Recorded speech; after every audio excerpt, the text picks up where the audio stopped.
My boss sued me for $1 million over a non-compete. I countersued for tortious interference and bankrupted him. My toxic boss sued me for $1 million when I quit to start my own business. He claimed I violated a non-compete agreement. He thought he could starve me out. Instead, I used his own aggression to bankrupt his company using federal antitrust laws. I was the top sales director for a marketing agency in New York.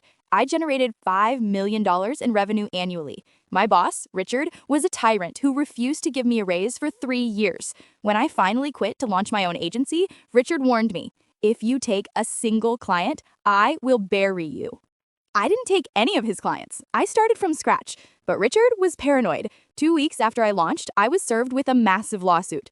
Richard was suing me for breach of contract based on a non-compete clause I signed 5 years ago. He demanded $1 million in damages and filed for a preliminary injunction to shut my business down.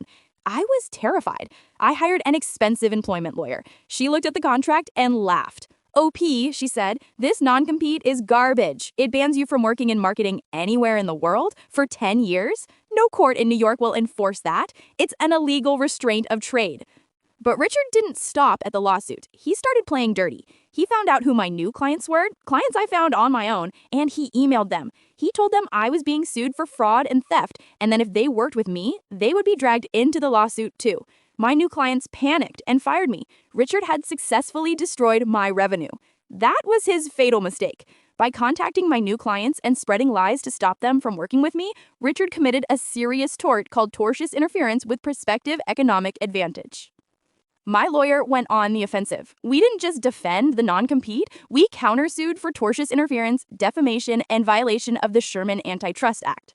We proved to the court that Richard's non-compete was overly broad and unenforceable. The judge threw out his $1 million claim in the first hearing. Then we presented the emails Richard sent to my clients. The judge was furious. He ruled that Richard acted with actual malice. The judgment was brutal. Richard was ordered to pay me lost profits for every client I lost. He had to pay punitive damages for his malicious conduct.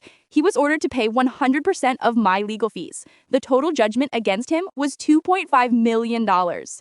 Richard's agency didn't have that kind of cash reserves. He filed for Chapter 11 bankruptcy 6 months later. I bought his client list from the bankruptcy trustee for pennies on the dollar. Richard tried to stop me from working, but in the end, he ended up working for me, indirectly, as I took over his entire territory. Non-compete agreements are designed to protect trade secrets, not to enslave employees. Richard thought he owned my skills, and it cost him his company. But here's the debate. Should companies have the right to stop you from working for a competitor, or should all non-compete agreements be banned federally? Tell me your stance on employee rights in the comments.